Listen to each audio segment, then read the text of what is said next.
It's one of the world's most beautiful cities, and believe it or not, for a group of Chapel Hill Middle School students, Paris is just the beginning. We'll take you inside their European experience coming up on Globewatch. Globewatch Europe is made possible through the financial contributions of viewers like you, who invite you to join them in supporting UNC-TV. Additional funding is made possible by a grant from the European Union. People have that fear of culture shock, and it's going to be completely different. It looks nothing like the U.S. Believe it or not, this is only 20% of the students' European experience. Next, we're heading to a place where the ties to America are especially strong. It brings them someplace new to learn about themselves and to learn about another culture.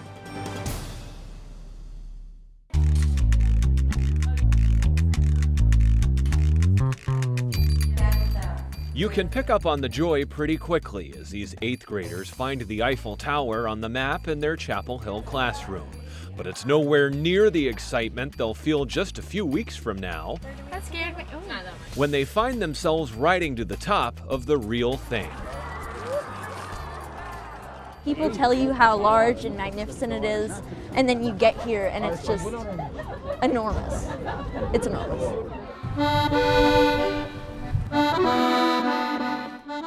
For the next 12 days, the Eiffel Tower, Paris, and points across Europe will be these students' classroom.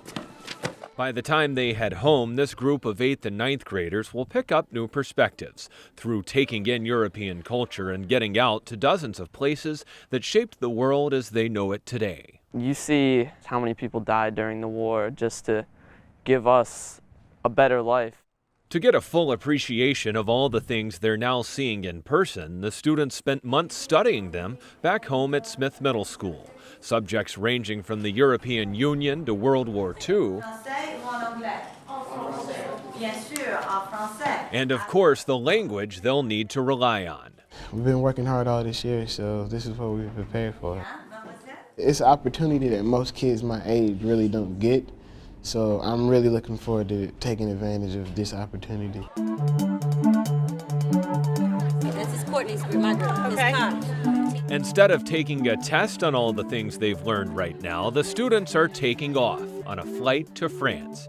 They're also saying goodbye to their parents, who they won't see for nearly 2 weeks. I felt sad leaving them, but then I got really excited because I knew it meant the trip was finally beginning after all the preparation and everything. International travel and the time away from home are a first for most of these students.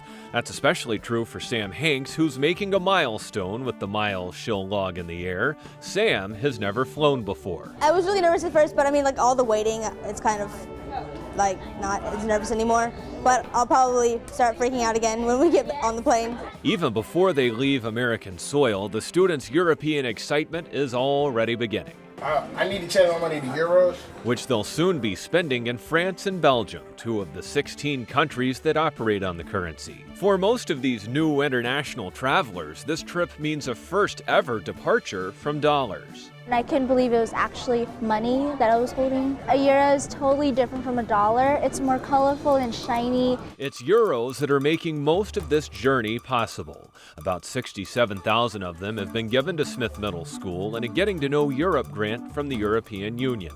The funds translate into about $90,000, and they're helping Robin McMahon open the trip to many more students. Going out and finding some grant funds allowed me to say, I've got some money. If you are motivated, if you follow these criteria, if you do well in your studies, if you are good behaviorally, and you practice your French, then you have an opportunity to travel. And travel in a way many people never get a chance to. The flight to France is an 8-hour affair. We're over the water, so I'm kind of nervous. It's after 9 a.m. local time when the group touches down in Paris, and excitement is proving more powerful than fatigue. I've seen so many pictures of all these places, and then to actually see it in person, it's so cool. Even ordinary things like emergency vehicles and their distinct European sirens draw the students' attention as their senses soak in a new city half a world away from home. It's so pretty and it's so different. I'm like totally culture shocked. By this point, it's been about 23 hours since we first checked into Raleigh-Durham yesterday. We did get a little bit of sleep on the flight, but we're in a world-class city. There's no rest for the weary. We've got some sights to see. And it begins with a trip to one of Paris's most famous monuments, the Arc de Triomphe, and a stroll along the best-known street in Paris, the Champs-Élysées. It's an avenue with enough acclaim to have its own song. The students know it by heart. Oh, Champs-Élysées, au soleil, sous la pluie, à midi ou à minuit, il y a tout ce que vous voulez aux Champs-Élysées.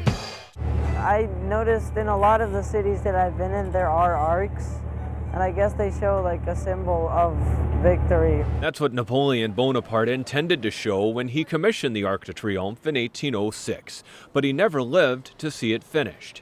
Historians say Napoleon did play a role in the renovation of another Paris landmark. Do you all know what Notre Dame means? It means Our Lady, so it's dedicated to the Virgin Mary. Many of the hundreds of symbolic sculptures that adorn Notre Dame's western facade were destroyed during the Revolution and recreated under Napoleon's guidance in the 1800s. Seeing structures that date back to the 1100s is giving the American students a new sense of how new their country really is. The buildings and the architecture is so old, and to me, I like that. You know, just the fact that old buildings are still up. Wherever they go in Paris, from outdoor monuments to the indoor icons at the Louvre, the 8th and 9th graders are developing a deeper understanding of how far history stretches back. You could see pictures from like 1,000 years ago and sculptures that were done with like such little knowledge back then that compared to what we know today. It's amazing in how they figured and how they could do all that artwork and the detail. And I also liked seeing the Mona Lisa. It was like anywhere you are, she's staring at you. It's kind of weird, but it's really cool.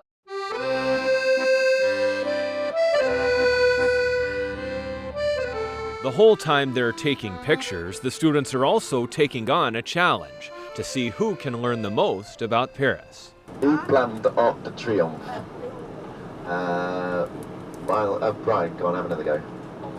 Napoleon, yeah, give yourself a mark for Napoleon. The students say completing a scavenger hunt and quiz made a big difference. It made us actually have to learn with it. Instead of just walking around and, oh, let's take pictures, it was kind of that we got a chance to get a hands-on feel for it. As much as the students enjoyed the quiz, in Paris it's not much of a match for the cuisine. There are tastes of home available everywhere, but everyone's eating decidedly local. That means baguettes and croissants, and of course those pancake-like mainstays. A crepe, definitely. And it's kind of like dessert for breakfast or lunch. Even the act of eating is different in Europe. Knives stay in the right hand constantly, with forks firmly in the left hand. There's no utensil switching in this Euro-style table etiquette. The differences don't end there. They have all these little portions of meals instead of these big things. They'll have little by little instead of just supersizing everything. It's a recurring theme these new visitors are noticing every day. From the sizes of the meals they eat to the dimensions of the cars they drive, many Europeans seem to consume less. When you look at all the houses, they're pretty small too. The rooms are small, they're not these grand mansions everywhere. As much as anything else, though, this experience is all about taking in a different culture. On every street and in every corner, that's exactly what the students are doing.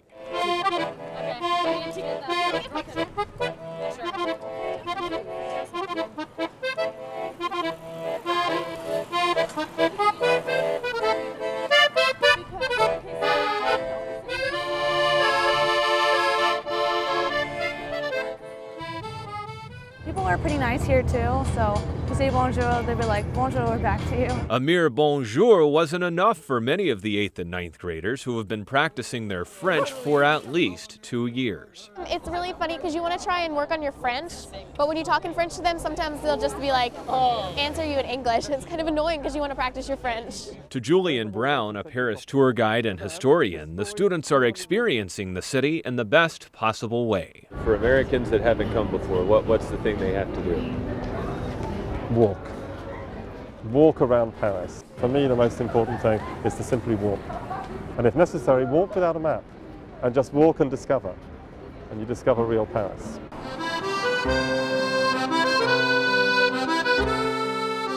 And in few places is Paris better represented than a special square where the River Seine changes directions. It's way more beautiful than you see in pictures. Yeah. From the airplane, the tour bus, and the boat on the River Seine, the Eiffel Tower has been a reason for great excitement. But as the students conclude their visit to Paris with a stop at the iconic steel structure, it's another emotion that's taking over. I'm nervous. The height. I don't like heights. In the elevators to the top, the Paris night sky comes alive in sparkling style. More than 200 million people have visited the Eiffel Tower in its 120-year existence. Stepping out on the platform 1,000 feet above the ground, it's easy to see why. It's like so incredible because Paris seems so limitless when you're walking around it, but you can see everything from up here, and it's just amazing. Through this international travel, the students are getting another sort of view, one that could do the most to shape their lives. I think it opens your eyes, it broadens your horizons. You're stepping out of your home environment from what you're used to, and maybe you get to can see things from a different angle, and that helps a lot of understanding and in a way brings the world closer together. It's usually universities that receive the grant funding from the European Union. Smith is one of the only middle schools in the nation to earn the distinction. Without the grant funds, travel costs would prevent many students from getting this European experience. We wouldn't be sitting here with all these different kids from all these different backgrounds. So it brings kids from all kinds of neighborhoods that can travel abroad and create a new vision outside of their neighborhood for many of them. From the world-famous attractions to the weather to the food and the culture, this visit to Paris has been nothing short of perfect. But believe it or not, this is only 20% of the students' European experience. Next, we're heading to a place where the ties to America are especially strong.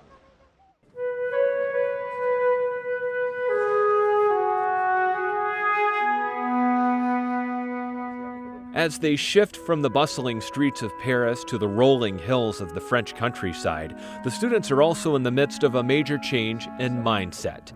Here, new discoveries aren't the focus. It's events that took place decades before these students were born. When you see it in real life, it's like totally different, and it's just, you feel the moving power of what happened on June 6, 1944.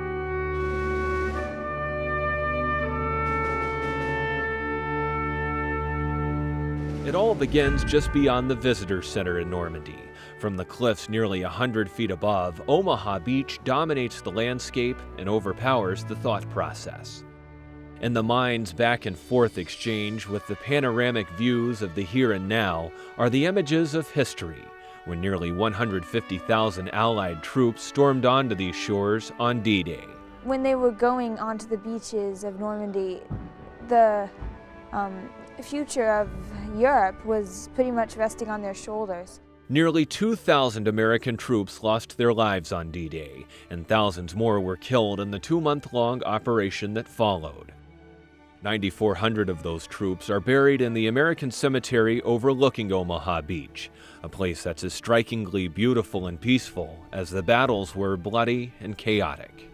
I feel very proud of the men that fought in Normandy. They were sacrificing everything. These people had lives, they had families, they had people they were looking forward to coming back to. They were waiting and counting every day to see them again, and they never got a chance to. Each of the thousands of gravestones faces west toward the nation these troops gave their lives for. Some of the service members buried here were never identified. Those that were represent states from across the nation. The students from Chapel Hill are making a point to find the fallen from their home state. I wasn't really expecting to feel the way I did at that cemetery, because it was just thinking about it was kind of emotional. Audra Slazek, like many of her classmates, has an even deeper connection to Normandy. My grandfather was on the Omaha Beach on D-Day. Make you feel closer to him? Yeah, because he died before I was born. As they walk through the cemetery and later on Omaha Beach, the students are recording their thoughts in journals. When they return home, many of them will be completing large projects on World War II. Oh, it was very emotional. Having to take in how serious the whole war was, how people lost their lives fighting for their countries and for peace throughout the world. August 1st, our war began.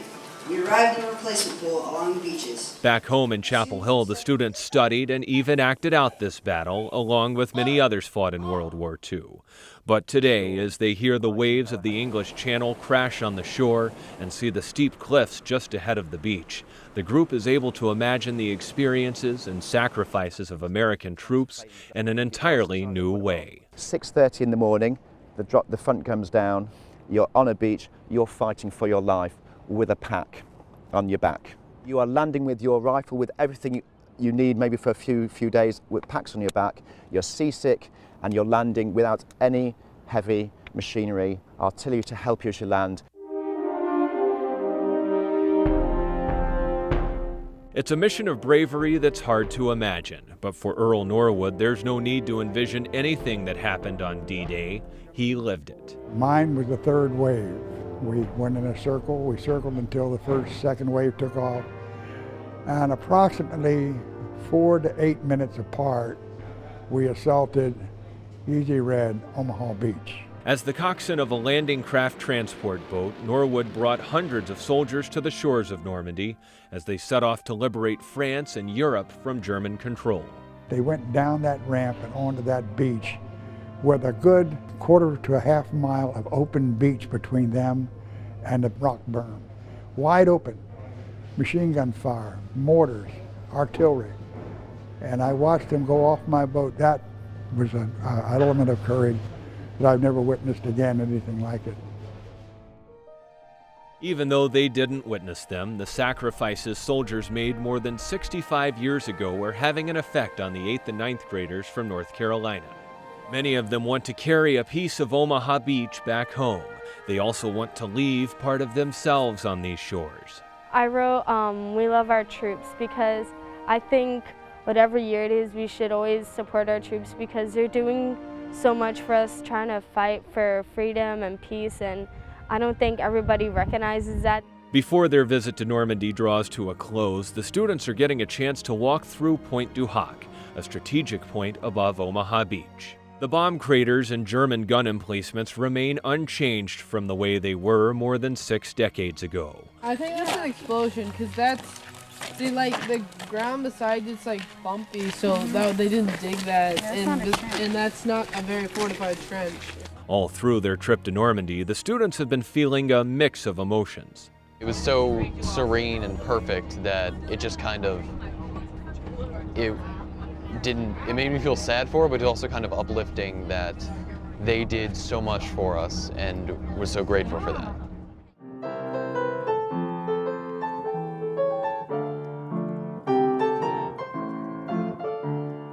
She's an avid pianist, but for several years of Jermaine Dufour's childhood, piano playing wasn't possible. I think they arrived on beginning of May. The Germans came and mobilized half the house to put their headquarters in the house. As a child growing up in Normandy, Jermaine Dufour was forced to share her home when German troops barged in and made it a base of operations. To add even higher stakes to the situation, Jermaine's mother was part of a secret Allied resistance. My mother never slept for 2 months. June, July, she never slept. My mother knew that the landing was happening on the night of the 5th to the 6th. So at 3 o'clock in the morning, she woke us up and she said, listen, this is the Allied landing on the beaches. And we were so happy, it was terrific. We could hear the noise. It's a civilian perspective the students are adding to their lessons of World War II, and it comes from a couple this group from Chapel Hill can relate to. Jermaine and Francois Dufour have a son who runs a store outside of Raleigh. Of course, World War II was fought all over Europe, and not just here on the beaches of Normandy, and these students' hands-on learning experience goes well beyond these beaches also. After a bus ride that takes them through landscapes that were battlefields in World War I, the students are arriving at another location that was critical in the Allied push to liberate Europe. Winning that battle meant they kept their land, and then they started to expand and to keep pushing through the Germans. Hitler's troops were making their last stand. and after weeks of heavy fighting, the Americans were able to hold their positions. Soon after, they began forcing the Germans back to their eventual defeat just a few months later. The town in northeast Belgium where the battle took place is called Bastogne, but the conflict has a different name, the Battle of the Bulge. Laura Voice's grandfather served here. Makes me pretty dang proud to know that he did something that important. I can't imagine him as a young man fighting against a German for his life and for his country. I only see him as my happy old grandfather sitting on his comfortable chair. So it's a different way of seeing him. The students are also touring museums dedicated to those who fought in this part of Belgium. Among the units serving here was the 761st Tank Battalion of General Patton's 3rd Army. Okay, the 761st basically was an all-black battalion, and they did a lot of great things that actually helped in winning the war for us. But the students are noticing the 761st isn't receiving much attention in these museums. After learning so much about them, I was kind of surprised that there wasn't a lot of information about them. It made me feel kind of sad, that they weren't mentioned a lot, although they did a lot of stuff. In addition to their visits to the Belgian museums, the group is taking a tour of a real-life World War II relic, Fort Baptiste. Belgian troops held up here until they were overpowered by the neighboring Nazi forces in 1940.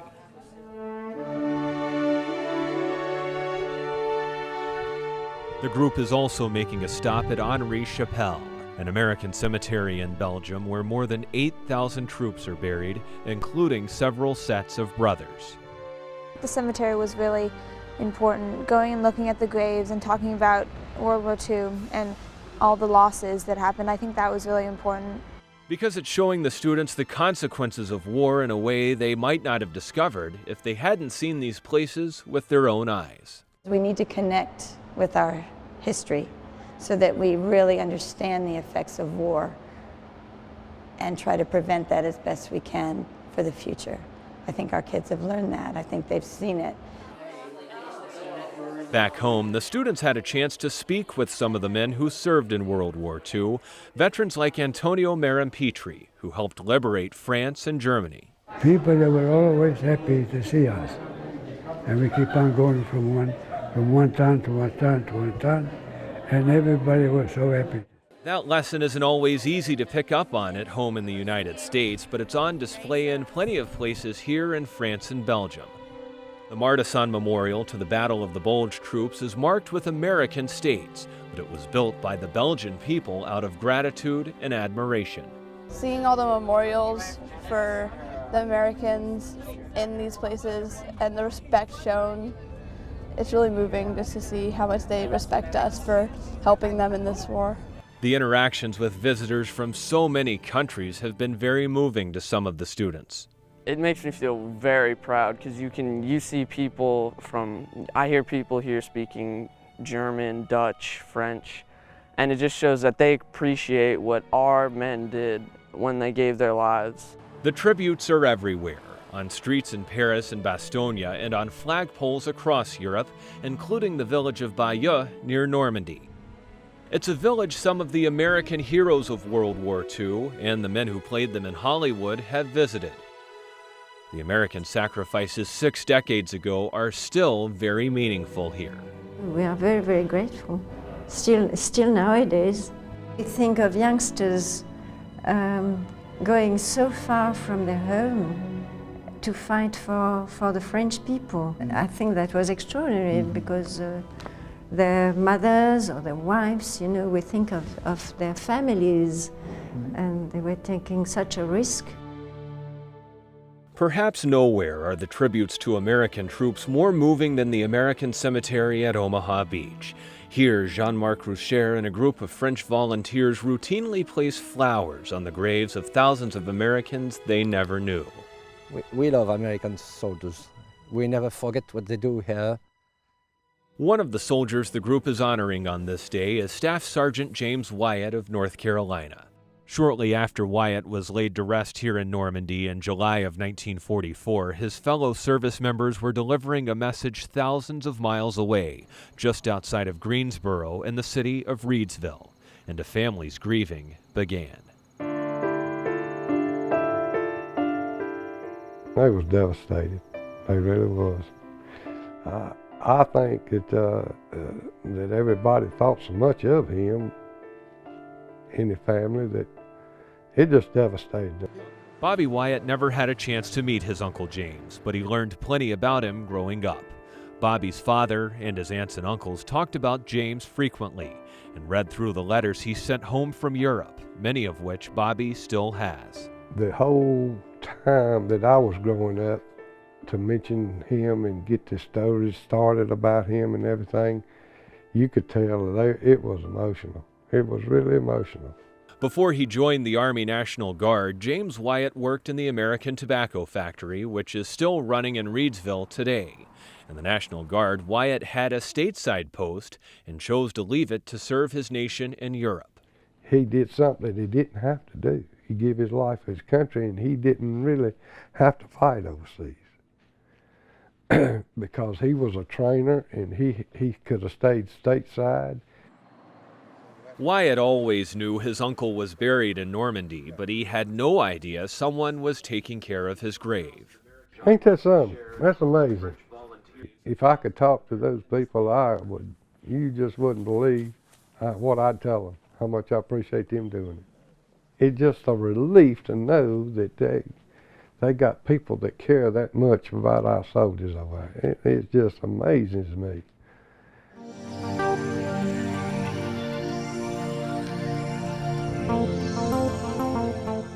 Back in Europe, the international education is continuing for the young visitors from North Carolina. So many of the senses a visit to Europe sets off are visual ones, but in Brussels, it's smell that takes over as much as sight. The city is home to dozens of chocolate makers. The sweet substance is even a topping on another favorite Belgian dish. As exciting as gazing at Brussels' Grand Plaza is, there are many other buildings in the Belgian capital that have more of an impact on the international stage. Over the past week, a group of students from Smith Middle School in Chapel Hill has been studying the devastation World War II brought to Europe through visits to the Battle of Normandy and the Battle of the Bulge. Here in Brussels, they're studying an organization whose mission it is to make sure none of that devastation ever happens again. Brussels is home to the headquarters of two major global organizations, NATO and the European Union. The students have been studying the EU for months. The Union shares the power and makes it so that everyone has to follow these rules to prevent more conflicts. Having just wrapped up visits to World War II battlefields and cemeteries, the 8th and 9th graders are visiting the European Union with a powerful perspective on why the organization was originally created. It began in the early 1950s as the European Coal and Steel Community. Coal and steel were the keys to war. If you didn't have coal and steel, you couldn't make any weapons. European leaders didn't want to repeat earlier mistakes of punishing Germany too heavily. The thought was, instead of turning Germany into a backwater, what we need to do is we need to embrace Germany, and we need to integrate the economies so thoroughly that war between these countries is unimaginable. Through coal and steel trade, 6 European nations learned cooperation and solidarity. In 1957, those countries signed the Treaty of Rome, officially creating the framework for the European Union. It's an organization that brings economic benefits for its member nations along with peace. The EU is hard to compare to other institutions like the UN, for example. The national units in the United Nations really haven't given up any power to the United Nations as a body, whereas the national states in Europe really have given up substantial competencies to the European Union. The modern European Union was created with the Treaty of Maastricht, signed here in the Netherlands in 1993. The EU has 27 member states right now, with most European nations like the United Kingdom, France, and Germany taking part. Switzerland and Norway have chosen to stay outside of the EU, but many Eastern European countries have joined in recent years. Even though the EU has large powers over member nations, it's not entirely comparable to the federal government in the United States either. The budgets of the European Union is very small. Its powers are regulatory, not budget.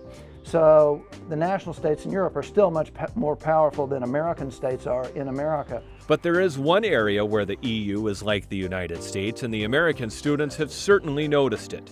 Borders between EU countries are open, just as they are between the 50 states. You can go in between all the countries without needing your passport, or in most countries you don't have to change the currency you use. Because 16 of the 27 nations in the European Union use the euro, which celebrated its 10th anniversary in 2009. The currency has faced some of its toughest challenges during the global recession, but so far European leaders have remained committed to the euro. Individual currencies like the British pound are still flourishing, but after a decade, the euro's become a large part of Europe's economic identity. It's a logical step to have a currency for a trading area that has common rules and that has barrier-free trade. I think it makes sense to have a common currency as well. Although it was created to keep peace, it was largely economic benefits that helped the EU grow in size and clout. There are no tariff barriers, there are no barriers to any kind of movement of goods, labor, everything across the borders of these 27 countries. This economy, seen that way, is the biggest economy in the world. It's bigger than the American economy. $18.9 trillion in GDP. Many experts say the EU is the most important trading partner to the United States. The transatlantic relations are economically hugely important. There are billions of euros or dollars crossing the Atlantic Ocean every day. A huge percentage of workplaces depend on this transatlantic trade. And that includes a host of businesses in North Carolina. In 2008, the state exported more than $5 billion in goods and services to nations in the European Union. The exchanges go in both directions. North Carolina's relationship with Europe is very important. It remains our #1 source of investment into the state. The most foreign companies we have are from Europe. The State Commerce Department says European-owned businesses have invested $11 billion in North Carolina over the past 20 years, creating about 70,000 jobs in the process. Many of those positions have come in technology-related industries. The state of North Carolina has had an office in Europe based in Frankfurt. For many years, our staff there handles both trade and investment, and our folks spend a lot of time in Europe. Building relationships, spreading the word about the benefits of being in North Carolina. And we run into everybody you can imagine, from California to Massachusetts to many other states there, and it is a competitive environment. The bond between Europe and North Carolina is even stocked on grocery store shelves. It shows up most easily in the logo, whether it's on a storefront in Liège, Belgium, or Zebulon, North Carolina. Food Lion's parent company, Delhaize, is based in Brussels.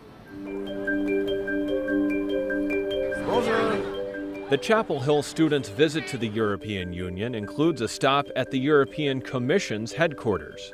I learned how they ran. I didn't know much about the Parliament and definitely not a lot about the Commission. And I found out more about how they run, how they work together. The European Union is governed by 3 institutions, somewhat like the branches of American government. The European Commission is like an executive branch and proposes all legislation, but does not vote on it. Its members are appointed and charged with viewing policy from a European perspective rather than pursuing their home nation's interests. The Council of the European Union is the main decision-making body, and it's made up of 1 minister from each EU member nation. The 3rd EU institution, the European Parliament, also has decision-making powers. The Parliament has 785 members, all of them popularly elected by the people of its member states on a proportional basis, much like the U.S. House of Representatives. As you might imagine, bringing all those nations, languages, and cultures into uniformity is a challenge. It's a massive thing. It's a huge and very sensitive issue. Yes. Because it's an issue of national identity, and you know, all our member states are very keen to keep that.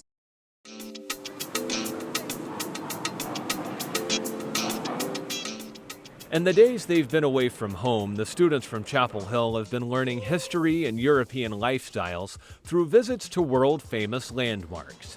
But today they find themselves in what seems like a pretty ordinary location. Until the teachers begin speaking. This is English class, but nouns and novels aren't on the docket today. The room is full of French-speaking Belgian students learning English from scratch. They're asking lots of questions of their American visitors. What's your father's name? Being in the midst of French speakers learning English is total role reversal for Heather Benny, who studies French back home. I've been preparing for a couple years now, and it's been nice to use it on actual people that speak it. There's plenty of opportunity for those types of conversations here at Saint-Benoît Saint-Servais School in Liège, Belgium. Liège is a town of 190,000, about an hour outside of Brussels. The visit to the Belgian school is giving the students a chance to hear the challenges of learning a language that comes so easily to them. A private disco. Pronunciation. Private. Private. A private disco. The 8th and 9th graders are sitting in on all subjects. Quand vous avez abaissé sur ABD, quand vous simplifiez, qu'est-ce que ça vous donne? I could barely understand what they were saying because they talked really fast. And I went to a physics class in French, and I had no idea what they were doing. For once, the numbers aren't the most difficult part of math class, it's the words. It was pretty scary because everyone in the class was looking at me, and you had to say the answer in French. It's hard enough to say the answer in English in my regular math class. Which makes it all the more thrilling to get the right answer in Francais. I got some of the key words, and that really helped. It made me feel like I was actually good at French, and I could succeed in a different language and not rely on everybody around me.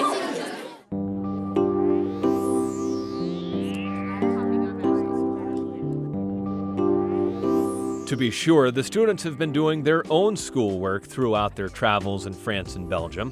They've been taking pictures and making notes for a major project that will be due soon after they return home. World War II and cultural differences are popular topics, and so is the way Europeans treat their environment. I've never seen a windmill in real life. I've always knew what they were for, for energy and things like that. But to see actually a windmill was really surprising to me because, they conserve a lot of energy. And consumers here also seem to use less energy. They keep all their doors closed because they don't really have a central heating or anything. It's a lot more eco-friendly. Something the students are not seeing as they visit some of these European cities and towns is sprawling suburbs. And all the houses are mashed together, and it seems like it's probably not as much room, but at the same time there is. The houses are definitely different, the way they live around the city, it's a lot, more closed in, and there's a lot more people in one area. An arrangement that often makes for a less car-dependent society. They take the train to school and take a bus. And two-wheeled transportation is all the rage. Paris has a bike system where you can rent a bike and just bike around everywhere, and you see a lot of people walking in Paris too.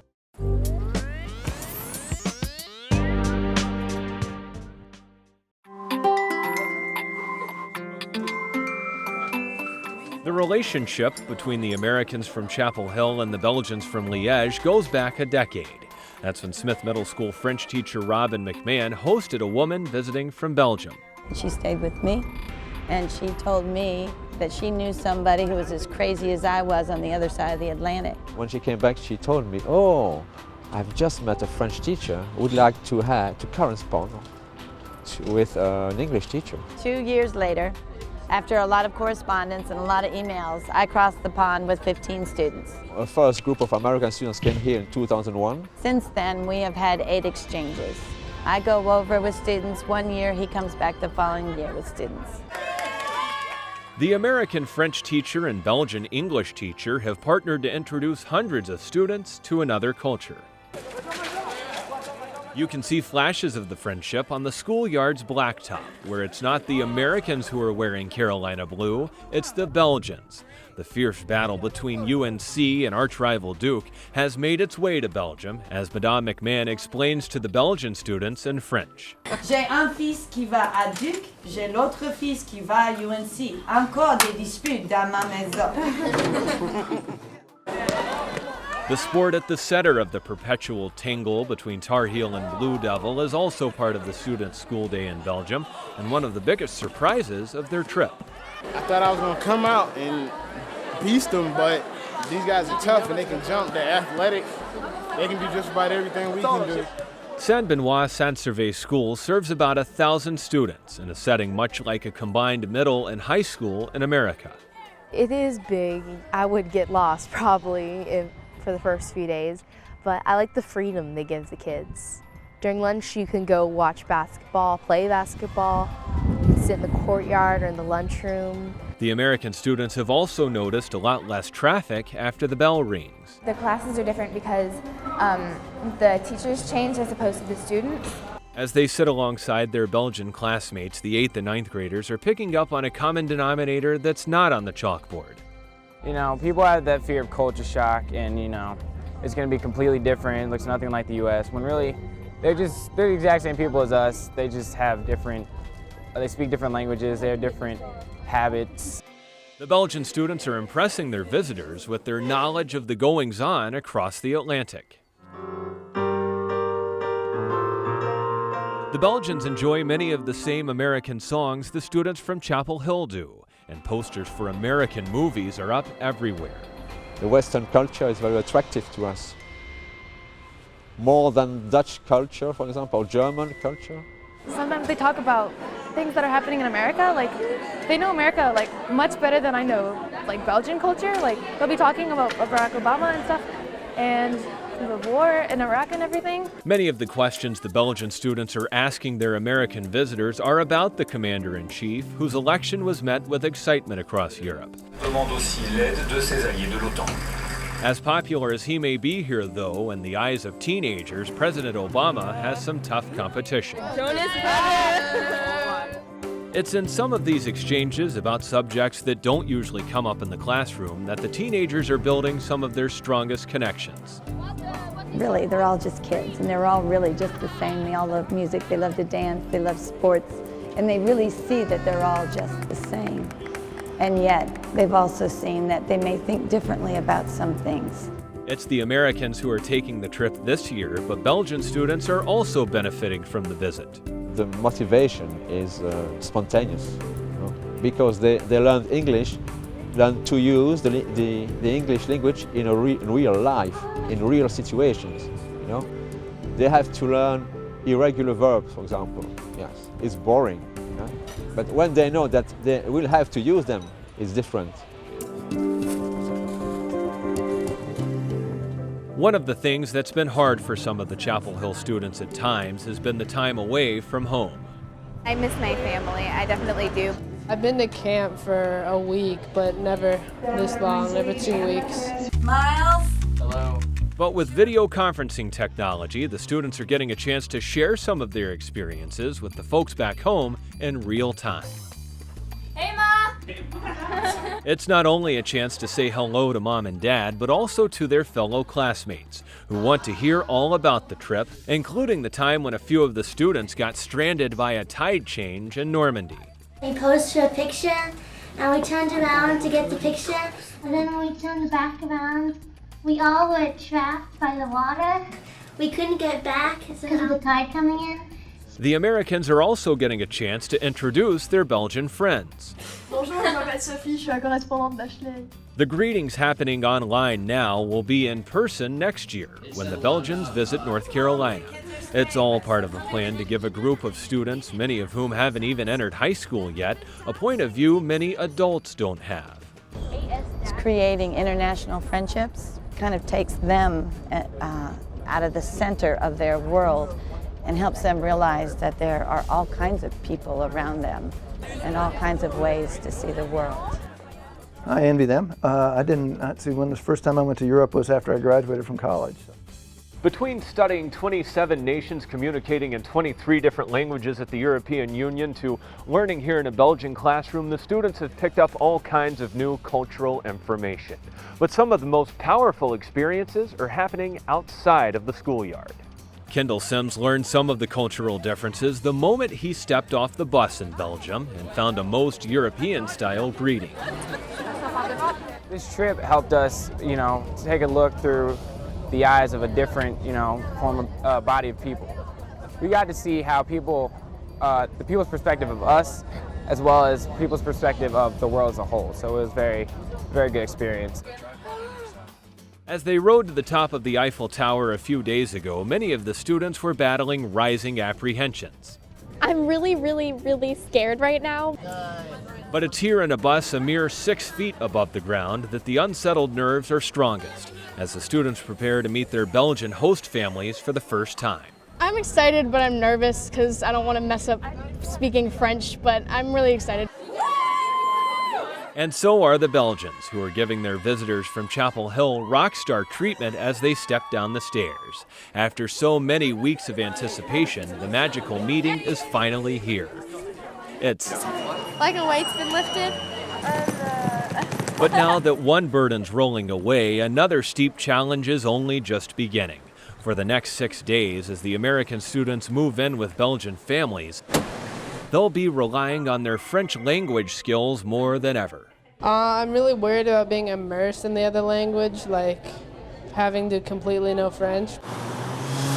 Well, in Paris, you can get by speaking English, and I spoke English to my friends, so mainly it was just in shops and stuff where you spoke French, but here there's a lot more French that you have to speak because you have to speak with your family. It's a challenge almost daunting enough for a reality TV show, communicating and living with a family that speaks limited English when you're not exactly fluent in French. The first night was really hard though. I didn't know what to say, and I could answer okay, but I had no idea what they were saying. The rendezvous began on a sheet of paper more than 2 months ago back in Chapel Hill. Since then, most of the students have been getting to know their new Belgian friends on paper and online. We talk over Facebook a little and we send emails. The American students are spending nearly all of their time in Belgium with their host students, from the classroom during the day to the living room at night. Even with trips to Paris and World War II battle sites, it's these encounters that are among the most life-changing, because the students will be moving through the discomfort of the first few days of being in a stranger's home, in a brand new culture, not really speaking the language very well, and somehow moving through it. To many of the 8th and 9th graders, that means starting out simple and finding similar interests. We have a lot in common. We both like music, we play instruments. Shirley Duquesne and her host student, Marine Demoulin, have also been discovering things they can do as a pair. We watched 2 movies together. Which ones? Freaky Friday and Flight Plan. The students are also sharing common experiences by going up a huge flight of stairs. The Montagne de Buren is a Liège, Belgium landmark with a whopping 374 consecutive steps. I didn't know it would be quite this many. We ran up, so it was very tiring, but it's definitely worth it. You can see the view from Liège. It's really beautiful. All the time they're growing closer to their Belgian families, the American students are getting an up-close look at everyday European life. In their houses, they do a lot of things differently. Their routine, they're rarely ever in their rooms. They're always in the one main room, except for when they sleep. They have smaller houses, smaller cars, smaller roads, and smaller food portions. In America, they have everything supersized. Probably my biggest surprise was what they ate. I knew it was going to be different, but not that different. Indeed, some of the biggest differences the students have noticed between their host families and their families back home revolve around meals, which often turn into Thanksgiving-like events. At home, I don't eat a 3-hour dinner. I eat 45 minutes tops, and so that was really different because usually it's just one course, and here it was 3 or more. They don't use their hands as much as we do. I mean, when I've eaten fries and pizza, like American food, they use forks and knives to eat their pizza and their fries, and I was like, okay, because I didn't know that at first. The mutual desire to learn as much as they can about each other is driving the Americans and the Belgians, even when the language barrier is at its strongest. I was definitely expecting it to be hard to communicate with her, and it was, but it got easier as the week went on because she taught me things and I taught her things. Down by the banks of hanky panky. Many of those teaching moments are coming through music. I taught her a song in English, and she taught me like another song in French, and so we're singing that to each other, and like we taught each other little phrases and things like that. For Shirley and Maureen, sitting down at the piano has become a nightly routine and a great way to get to know each other.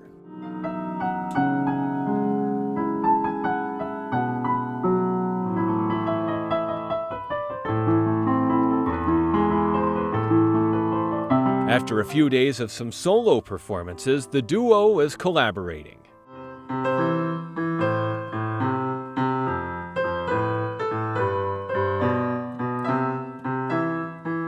And building an even stronger bond.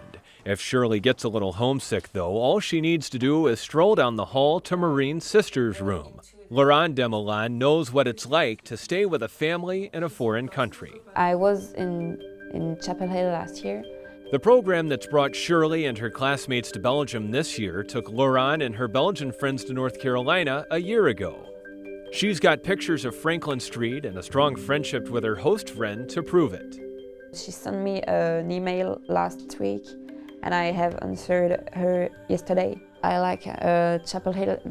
That's very different of Belgium because it's very more big. But I like North Carolina. Even though their joint piano playing won't be possible in a couple of days, Maureen and Shirley can still communicate through a keyboard. I think it'll be a lot easier because people check their Facebook more than they check their email sometimes.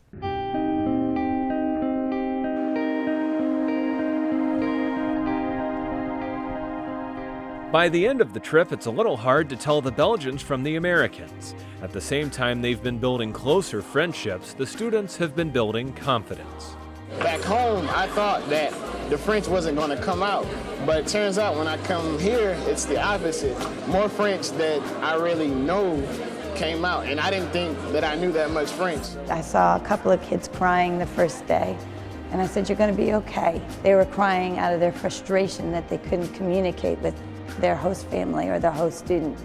And within a day or two, they could communicate, and they were locking arms and talking and gabbing together and having a wonderful time. That, to me, is success. And so is taking on a challenge as a teenager that many adults would find overwhelming. These students are learning about cultures on the other side of the globe, but they're also discovering something up close and personal. I just feel kind of more self-sufficient, independent, I suppose. I'm all here by myself without my parents or anything. I guess I'm more confident with myself. Whether it's come from their visit to the European Union, their stops at the sites of World War II battles, or just informal visits with Europeans, this overseas excursion is changing the way these students see their world. I kind of look at life at a different perspective, and I don't ask for so many things anymore because I see how much they live so different and they're not as materialistic as we are. People need to realize that there's other things outside of the U.S. The world does not revolve around one country. We all need to be aware of the universal problems that are occurring. Seeing things from another person's point of view, seeing how other people live, how they react together, how they greet each other and how they leave each other, and how they eat even. It's all different, and it's just a different way of living. The trip is also giving the students lessons in language much more relevance. It's, I think, the best way to help you learn French, because in a classroom the accents are different and the way you learn is different and the way you speak it, but here you're learning every day and how to really put it to use. Lessons learned on European soil that the students' teachers hope they'll continue to carry out long after they return home. When it comes to, for example, social studies, it's always been a challenge. Kids tend to say, oh, I can't stand history. It's just a bunch of dates. But I think they can see the stories behind the history now, and I think that they're going to take that to heart in a lot of things that they encounter. Well, being a teacher, you can't ask for anything more. It's actually, they saw it, they heard it, they felt it, they talked about it, they shared multiple perspectives. It has changed our life, our professional life, I mean. Because we don't only teach in books and CDs, and it's a sort of artificial way of teaching. Now we can connect what we teach to real life. It's changed all my vision of teaching English.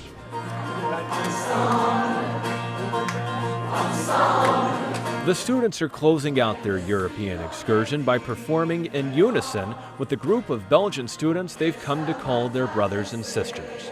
Robin McMahon spends the better part of a year planning and preparing this European experience for her students, but she got her reward back in a single moment.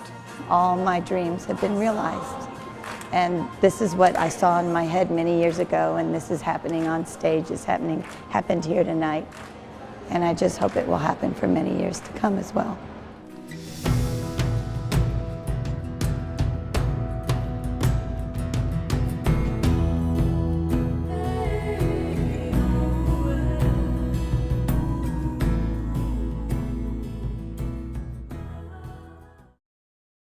Globewatch Europe is made possible through the financial contributions of viewers like you, who invite you to join them in supporting UNC-TV. Additional funding is made possible by a grant from the European Union.